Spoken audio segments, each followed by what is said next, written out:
Nas últimas análises eu tenho comentado com você que a gente está tendo apenas um respiro no mercado para continuar caindo. Afinal de contas, eu acredito que nós estamos em um bear market e a gente deve adotar uma estratégia completamente diferente para essa fase do ciclo do que para as estratégias de bull market. Sabe que utilizar estratégias de DCA para acumular bons projetos nesse momento pode ser a pior coisa que você faça com seu capital, que você faça com seu patrimônio.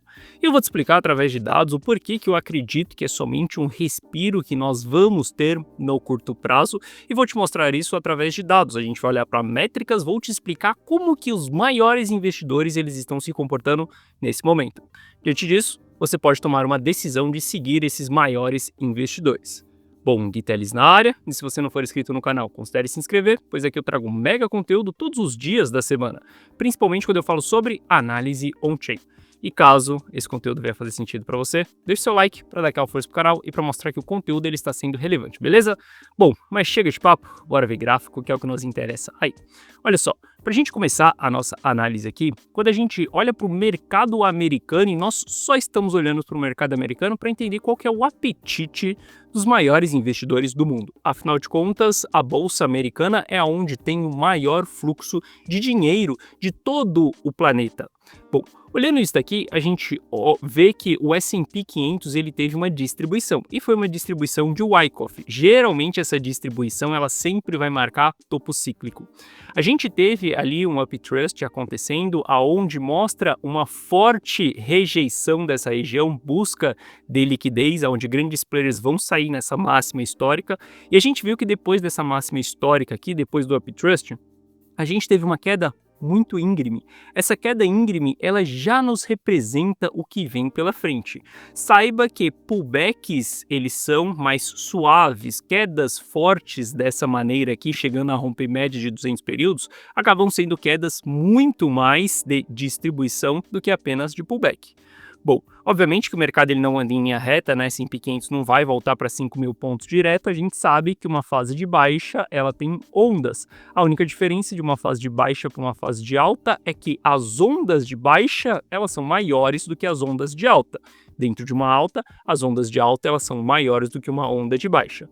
Bom, entendendo isso daqui, eu vejo que o S&P 500 ele está apenas fazendo um pullback e ele vai efetuar uma redistribuição em alguma dessas regiões. Dentro dessa região, eu não sei se vai ser aqui no 5.800, eu não sei se vai ser 5.880, eu não sei aonde que vai ser essa região. Mas o fato é que a gente tem bastante espaço para poder formar um topo mais baixo do que o topo anterior. Até mesmo que S&P 500 volte ali para 5.900, a gente ainda continua com a alta probabilidade de fazer um topo mais baixo do que o topo anterior. E em seguida a gente pode buscar sim uma pernada. O ponto é que aqui eu tenho uma visão mais bearish para o S&P 500. E o que vai acontecer nos próximos dias é que eu devo acompanhar o S&P 500, porque essa rejeição ela pode não acontecer.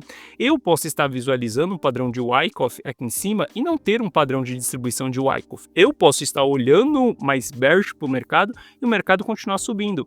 E tá tudo bem se isso acontecer. O ponto é que nós devemos ser totalmente estratégicos. Se o mercado começar a mostrar força acima dos 5.900, por exemplo, se a gente começar a fazer pivô de alta aqui dentro dessa região, obviamente que eu não vou ficar lutando contra o S&P 500. Se ele está mostrando que não, a gente não vai seguir essa tendência de baixa, eu vou seguir com as minhas posições em aberto.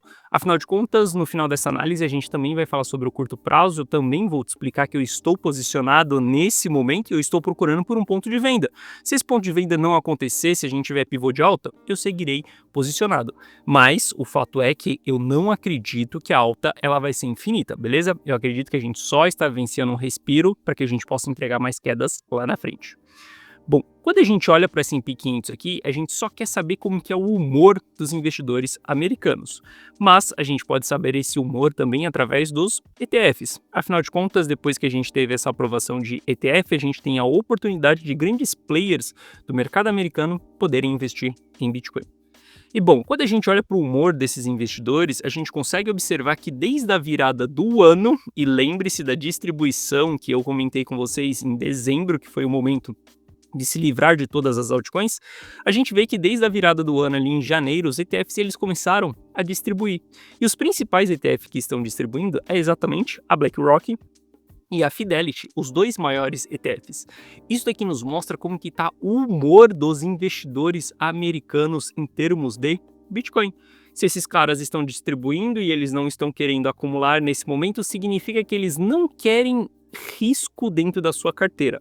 Afinal de contas, aquele conceito, né? Coloque 5% do seu capital dentro de cripto, ou coloque 2% do seu capital dentro de cripto, ele é válido para esses investidores mais tradicionais. Então eles vão seguir essa lógica de colocar apenas uma pequena fração dos seus investimentos em cripto.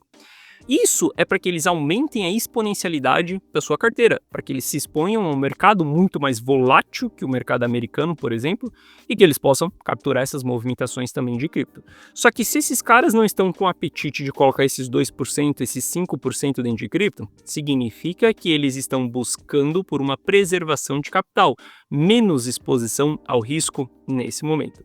E os ETFs aqui não é um tipo de métrica que eu utilizo para poder tomar decisão, tá? Afinal de contas, os ETFs eles detêm apenas 10% da quantidade de bitcoins. Se a gente olhar para os investidores de longo prazo, eles detêm 70%, 60% em momentos de baixa, por exemplo. Então, eu prefiro olhar mais para esses investidores. Mas a gente está olhando aqui só para saber qual que é o apetite desses grandes investidores. Bom, a gente tem um traqueamento também da carteira da BlackRock, onde a gente consegue acompanhar exatamente o saldo dessa carteira e a gente começa a ver que a distribuição que eles iniciaram em fevereiro ali foi uma distribuição mais relevante. A maior distribuição que eles fizeram já desde quando eles iniciaram no mercado cripto. Se bem que eles estão há pouco tempo dentro do mercado cripto e essa acaba sendo a primeira grande distribuição que nós estamos vendo, tá? Uma falta de apetite desses investidores. A gente deu uma lateralizada nessa distribuição aqui. Só que eu acredito que essa distribuição ela vai voltar lá na frente e a gente já vai falar sobre esses pontos, que para mim vai ser mais ali para o final do rally, beleza? Bom, entendendo isso, a gente também pode ver como que está o apetite do institucional. Não confunda institucional com ETF. Olha só, se você tem uma empresa, por exemplo, você consegue ter uma oportunidade de comprar Bitcoin via OTC. OTC significa por trás do balcão. Você pode ligar para a Binance, você pode ligar para a Bitget, você pode ligar para qualquer corretora e falar que você é um institucional e que você precisa de Bitcoins. Dessa maneira, você não precisa ir dentro do book de ofertas ali da Binance e comprar os Bitcoins por ali. Você pode fazer uma transação por trás do balcão, onde você não movimenta o preço. Essas transações OTC, elas vão mexer no supply circulante, na oferta e na demanda, mas não no preço de imediato. E a gente sabe que grandes players, grandes instituições não vão entrar dentro do book de ofertas, porque eu consigo negociar muito melhor ligando para o CZ, ligando para a Bitget, falando que eu tenho alguns milhões para poder investir em Bitcoin, em vez de eu comprar ali dentro do book de ofertas. Afinal de contas, se você também tem muito dinheiro, pode ser que você acabe limpando o book de ofertas e você pague muito mais caro ou venda muito mais barato. Bom, esse gráfico aqui, ele nos mostra o balanço via OTC que as corretoras elas têm. São exatamente as carteiras que as corretoras vão utilizar para transferir esses bitcoins para institucional. Quando a gente olha para esse gráfico aqui, a gente sabe que quando há um grande aumento no balanço OTC, significa que grandes players estão ligando para a Binance ou para a Bitget e pedindo Bitcoin. O que essas corretoras elas têm que fazer? Transferir para sua carteira via OTC para que, a partir dali, ela transfira para os seus clientes. Bom, sempre que a gente tem um grande aumento nesse gráfico aqui, significa que os institucionais estão se preparando. Quem são esses institucionais? São as empresas mesmo que estão investindo o seu patrimônio ali, o seu caixa em cripto, para que elas possam se expor nesse mercado. E bom, quando a gente olha o que está acontecendo no balanço via OTC, há uma diminuição muito forte. Esse é o menor patamar que nós temos em todo esse ciclo. O que isso significa? Significa que é o menor interesse de todo esse ciclo por institucional. E isso daqui acaba sim sendo uma região onde grandes players não têm interesse em comprar. Muitas pessoas não querem pagar ainda, muitos players não querem pagar $84 mil porque eles ainda enxergam caro. Olhando para tudo isso daqui, olhando para essas métricas que nós avaliamos, tanto o S&P 500 quanto esse humor dos investidores, a gente está entendendo o que esses grandes players eles estão fazendo agora. E o fato é que eles não estão comprando. Obviamente que eu não tomo decisão em cima do que esses caras somente estão fazendo. Eu tomo decisão em cima do consenso da rede.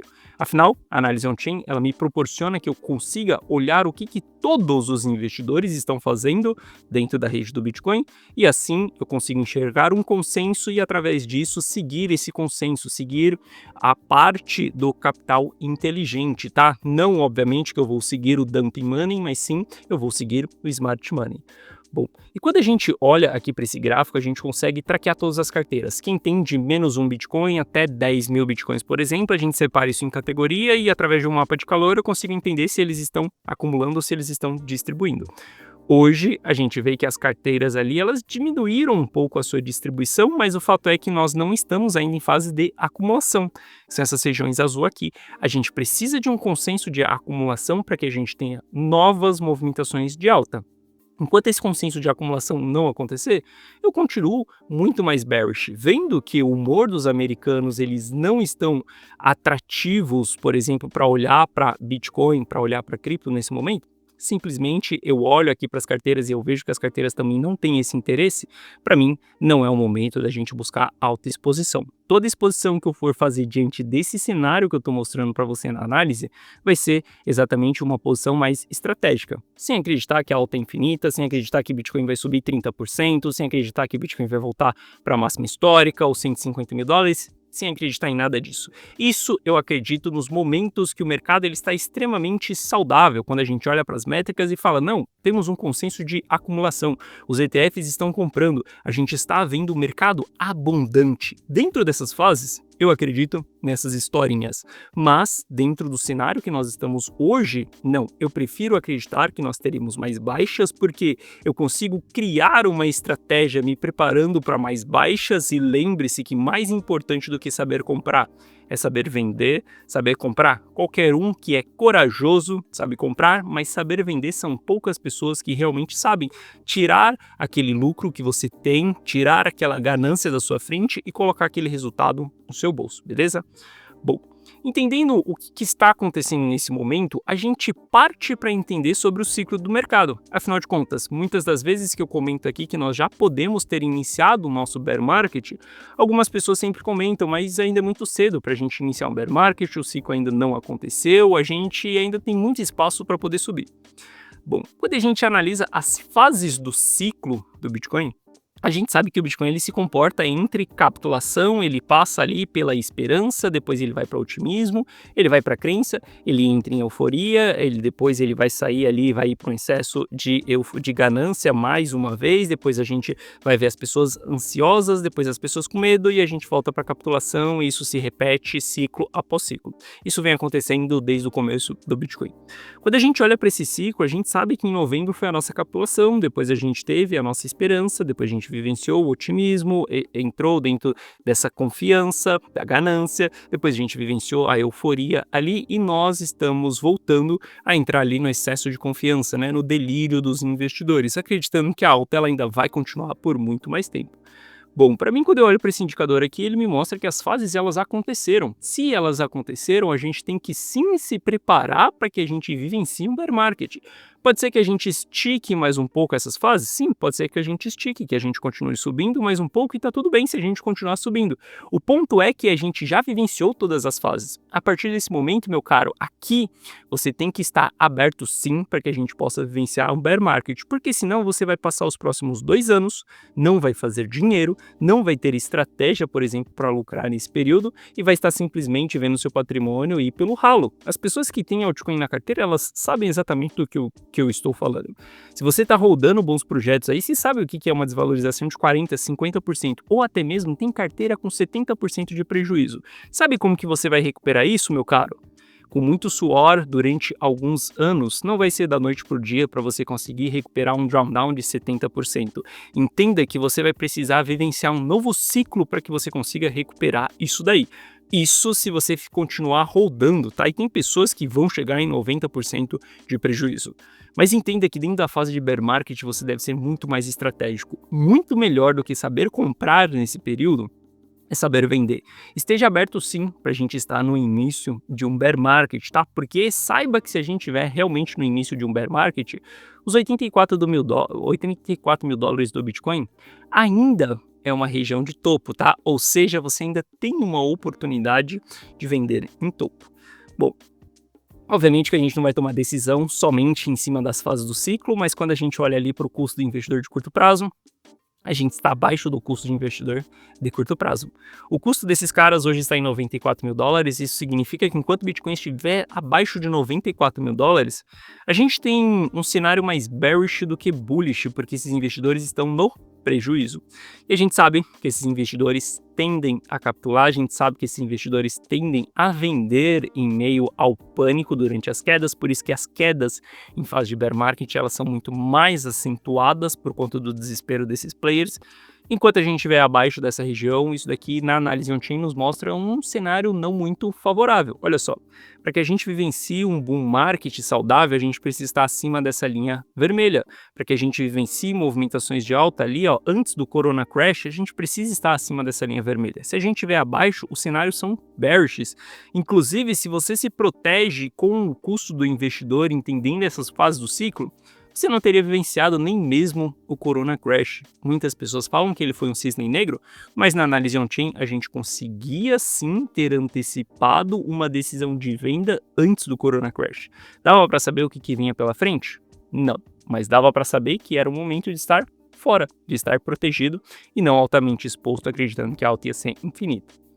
Bom, olhando para os investidores de curto prazo aqui, a gente sabe que eles estão dentro de fase de capitulação, a gente precisa voltar acima dos 94 mil dólares para que esses dados eles comecem a ficar mais favorável. Isso significa que é comprar Bitcoin acima dos 94 mil dólares? Não. Isso significa que acima dos 94 mil dólares a gente tem uma estratégia com mais exposição e menos proteção. Porque afinal de contas, eu tomei a decisão de compra de Bitcoin nos 83 Ether em 1.900. Daqui para frente a gente está analisando e entendendo se o cenário é favorável ou não para a gente continuar exposto. Como no momento o cenário não é favorável, a gente vai buscar por uma venda e é isso que eu estou fazendo todos os dias daqui para frente. Eu estou olhando os dados, buscando esse ponto de venda para eu sair mais uma vez do mercado, beleza? Bom, quando a gente olha ali também para o supply de stablecoins, tá? Para a gente entender se as pessoas estão buscando por stablecoin ou não, a gente viu o maior volume de busca por stablecoin recentemente. Isso daqui mostra também sinais de uma diminuição da sua exposição no mercado. Se você quer stablecoin, significa que você quer simplesmente estancar a movimentação da sua carteira. Você quer um ativo bem mais estável. Bom, como a gente chegou nesses níveis altos aqui, a gente também deve se preocupar com isso, porque todo topo cíclico ele vai ser marcado com uma alta concentragem de supply em stablecoins, beleza? Bom, quando a gente olha para o capital rotativo, a gente está vendo o capital rotativo fluindo para as stablecoins, está principalmente saindo de dentro das altcoins e indo para as stablecoins. Isso aqui acaba sendo um sinal bem bearish na análise on-chain. Sem contar, quando a gente olha para o price action do Bitcoin em escala semanal, a gente já tem todos os sinais que a gente precisava, por exemplo, para ter divergências, por exemplo, em escala semanal, ou seja, a gente já está vendo que o mercado ele tem um enfraquecimento, mesmo os sinais que aconteceram, por exemplo, no ciclo passado, que foi um topo mais alto que o topo anterior, enquanto o RSI faz um topo mais baixo que o topo anterior, e se a gente olhar até mesmo para a escala mensal, a gente também já tem sinais de formação de topo. A gente tem confirmações de rejeição de topo, a gente já tem engolfo já em formação de topo. Se a gente olha também para o RSI mensal, a gente também tem divergências dentro do RSI mensal. Isso daqui nos mostra um enfraquecimento dessa tendência. A partir daqui você tem que estar aberto para que a gente esteja sim em um bear market, porque se você não estiver aberto, muito provavelmente que você vai ver o seu capital desvalorizando muito e você não vai conseguir lucrar ao longo desse período. Olha só, nesse momento eu falo para você sobre bear market, a minha estratégia ela é para bear market, eu não estou 100% vendido fora do mercado e vou ficar os próximos 2 anos viajando o mundo sem olhar para o mercado cripto. Não, a gente tem oportunidades dentro do bear market, inclusive eu estou exposto nesse momento. Se a gente olhar aqui, ó, por exemplo, as últimas compras que eu fiz dentro da carteira Rumo 1 milhão, eu comprei Bitcoin em 1.000, Ether em 1.900 e Bitcoin em 83 mil dólares, sendo que eu vendi Ether em 3 e 3.200, 3.600, 3.500. Eu fiz uma distribuição lá em cima. Olha só, eu tive a oportunidade de vender em 3.200, vamos colocar de média, e eu tive uma oportunidade de recomprar Ether em 1.900. Eu posso recomprar mais em 2.100. Tudo isso daqui vai fazer com que eu lucre durante as quedas e com que eu lucre durante também o respiro das altas. Afinal de contas, eu consigo aumentar a quantidade de ativos que eu tenho, vendendo lá em cima, recomprando embaixo e surfando mais um respiro, tá? E saiba que eu vou sim distribuir esses ativos. Saiba que hoje sim eu estou buscando por pontos de venda. Onde eu estou buscando esses pontos de vendas nesse momento? Gráficos intradiário. Quando a gente olha para Bitcoin, a gente está em uma leve tendência de alta dentro de um gráfico de 4 horas. Ótimo, vamos surfar essa tendência de alta. A gente já tem sinais de divergência dentro do RSI? Não. A gente já tem sinais de reversão dentro do Price Action? Não. Tem algum padrão gráfico de reversão aqui ainda? Não. Por enquanto, tudo que nós estamos vendo são movimentações saudáveis, uma tendência de alta. Enquanto essa tendência de alta ela for vigente, eu estou exposto nela, eu estou comprado, mas saiba que eu não estou esperando que essa alta seja infinita. Não acho que eu estou comprado em Bitcoin acreditando que ele vai voltar, por exemplo, para 110 mil dólares. Não é esse o meu ponto. O meu ponto é que quando a gente começar a apresentar divergências, quando a gente começar a apresentar candles de reversão, eu estarei vendendo, eu estarei distribuindo mais uma vez. Da mesma maneira que eu distribuí em dezembro e em janeiro, lembre-se, eu zerei a minha carteira na virada do ano. Eu recomendei para os meus clientes que ficassem 90% em caixa durante todo esse período de dezembro, por exemplo, até aqui. Tudo que a gente faz ao longo desse período são operações estruturadas. Um ponto de entrada, um ponto de stop e um ponto de saída muito claro. Não tem estratégia de DCA nesse momento do ciclo.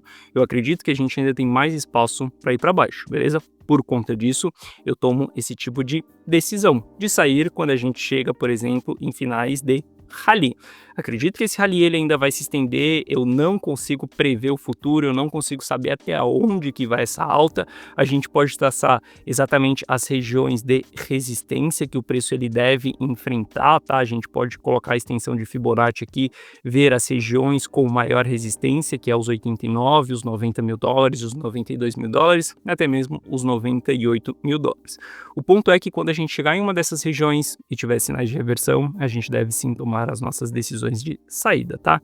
Ether também é um ativo que eu estou exposto aí. Se a gente olhar para os alvos, a gente pode chegar em 2.200, 2.360 ali, tem espaço para a gente chegar dentro dessas regiões. Mas saiba que se a gente começar a reverter a partir daqui, eu vou ser a primeira pessoa a mais uma vez comunicar os meus clientes para poderem sair. Afinal de contas, decisões de venda, elas são muito mais difíceis do que decisões de compra. E eu, Guitelis, como um investidor, eu tenho essa função de buscar sempre essas regiões de venda. Não acredito que holdar Bitcoin durante os próximos 10 anos seja a melhor estratégia.